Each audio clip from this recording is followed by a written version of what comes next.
We've gotten a good amount of teases so far in regards to Native, the next MetaZoo set that's coming out next spring. But the question is, do you know all of their names?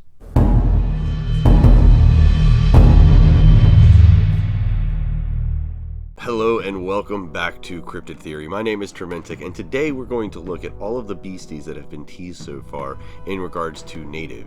Now, there's been a handful of them. They have actually released, I believe, at least 3 of the names for them, but we're going to look at all of the teases so far for the last 2 months. I just want to make a disclaimer as well too. I try to research how to pronounce a lot of these names as correctly as I can, so if I am pronouncing them wrong, please leave a comment down below and put a phonetic spelling out. Let me know exactly how to say these things. I'm very particular about that. First one I want to talk about is Arabe. Now, Arabe is an ancestral mother to the Taino people. She was worshipped as a zemi. Now, a zemi is an embodiment of nature and ancestral spirit of freshwater and fertility. Now, I know that a lot of times that she is considered a goddess, but that is not exactly what a zemi is. A zemi, like I said, is an ancestral spirit.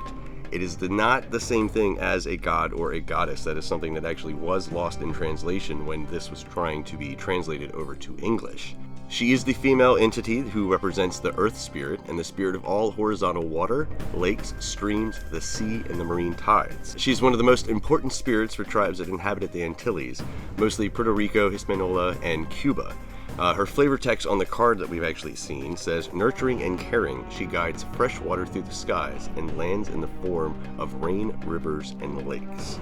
So another big thing that's actually worth mentioning too is that card of a beastie deity, which is going to be very interesting because, again, Arabe is not an actual traditional goddess in the sense that we would consider a god or a goddess, but in the translation, it was translated to goddess. Again, she is a zemi, which is the true definition, an embodiment of nature and ancestral spirit of freshwater and fertility. Now, the next one I want to talk about is the tupelac. It is an avenging monster created by an Inuit witch or shaman. They used various objects such as animal parts, bone, skin, etc., and even parts taken from dead people. The creature came to life by ritualistic chants. It was then placed into the sea to seek and destroy who it was specifically sent to go destroy.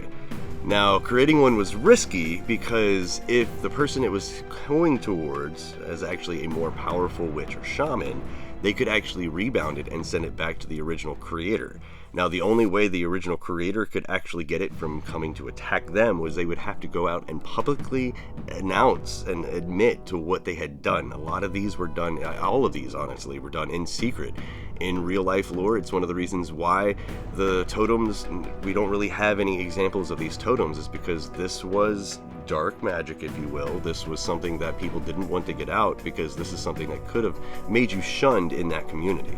The flavor text actually supports this. It says, "Always created in secret as an act of revenge. They are sent to destroy an enemy, only to turn against its creator whenever that enemy is more powerful." Next one I want to talk about is Crow Mother. Now, Crow Mother is a Hopi kachina.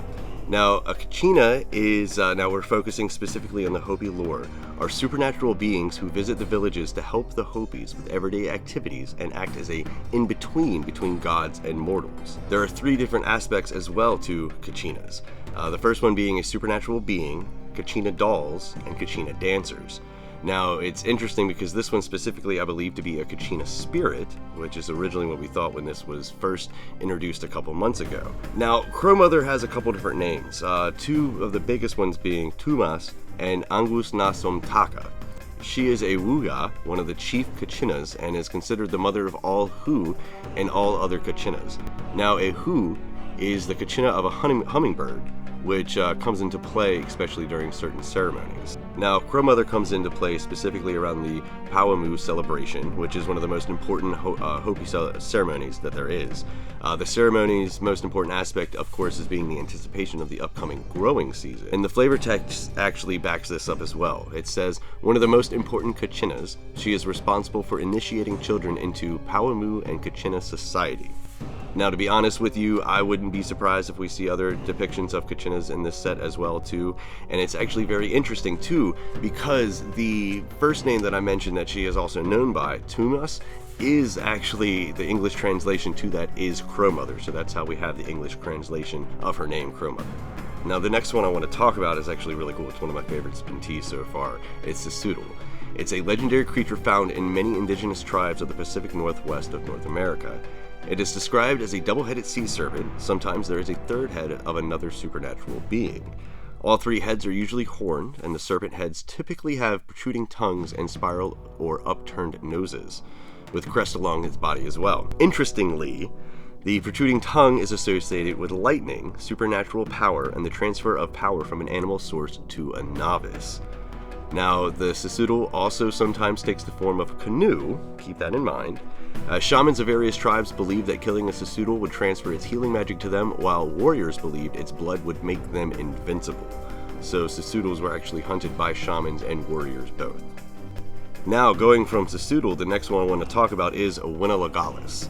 Winna Legolas is a war god of the Kwakwaka peoples from British Columbia. It is associated with a magical war canoe described as, it's made of copper, it has a sasudu in it, it's invisible, it's able to travel underground, and it's permanently fused with Winna Legolas, meaning that Winna Legolas is actually part of the canoe, which is exactly what that picture has. The next one I thought was really interesting as well, too. This one I think is an Asiac. Now, in Inuit mythology, Asiac is a weather goddess. She was frequently invoked by shaman for good weather. For example, if the spring was late, the shaman would be sent because it was very important to content her, make her happy, so she would send rain and melt the ice. In Greenland, she is called the Mother of Weather, and she decides when and how much snow will fall. I thought that was actually really interesting. The depiction here on the picture as well that they've teased us with, that could be ice or it could be rain. So I felt like Asiac was a really good fit with this one. Now the next one took me a minute to actually figure out, to be honest with you. I think this one is actually called Odezi Ozo. Odezi Ozo also went by the name of Odezi Ozo. It was a giant in Algonquin legend. His name means he who crafted himself or transformer. He is attributed with creation of many lakes, ponds, rock formations, including mountain ranges and rivers. He is said to have lived before animals evolved legs, and much of the landscape he created was because he was dragging his body by his arms.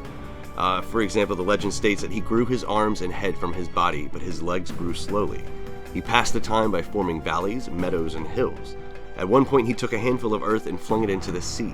One piece became Tuxis Island and the Long Island Sound. Another piece that fell out of his hand became Sanson Rock. He then went back to his home in Vermont, Rock Dunder, where exhausted he turned himself into stone to permanently become his favorite creation. Now, of course, I feel like I saved the last one I think it's the best one, honestly. I'm just going to go out there and say it. I know I've liked a couple of them. This one is probably my favorite, though. This one is Kumukui. It is a figure in mythology of the Pacific Northwest indigenous peoples, specifically the Kwakwaka Nation. He is known as Coppermaker, and he is the god of the undersea world. His house is under the sea, filled with riches, and his name means wealthy one. He is sometimes identified as the spirit of the summer fishing season. Also, in that regard, he is regarded as an adversary of the Thunderbird, which I thought was interesting. He is a master of seals. The posts and beams of his house are living sea lions. When he appears above the ocean surface, his head is so large that it looks like an island. He is also responsible for the rising and ebbing of tides, as well as the objects deposited on beaches. He has the power to see into the future. He can heal the sick and injured. He can bestow powers on those that he favors as well. Now, many heroes went on quests to find his house, and if they were successful, he would reward them with riches and spirit magic. It was hard to reach his house, though, because it was protected by octopuses. Now, this guy right here was the last one, I believe, that I haven't touched on, and to be honest with you, I have no idea who this is or what he could represent. If you have an idea, leave a comment down below in the comment section, let me know. I don't think there's enough information to be able to pinpoint exactly what this is. It is interesting, though, because it does look like it is being born from the opalescent moss. So I believe it might have some type of tie with that artifact. But my name is Turmentic. Thanks so much for checking out the video. I hope this actually helps you piece together a little bit of exactly what some of these native teases are, exactly what direction they're going into. I love that they're using native tribes, not just from the USA, but also from Canada all the way down to Mexico. I like that they're actually using a lot of the indigenous tribes all up and down all of North America. It's really, really awesome. But like I said, my name is Turmentic. Let me know exactly what you thought of the video, and until we get more spoilers, I hope you have a wonderful day.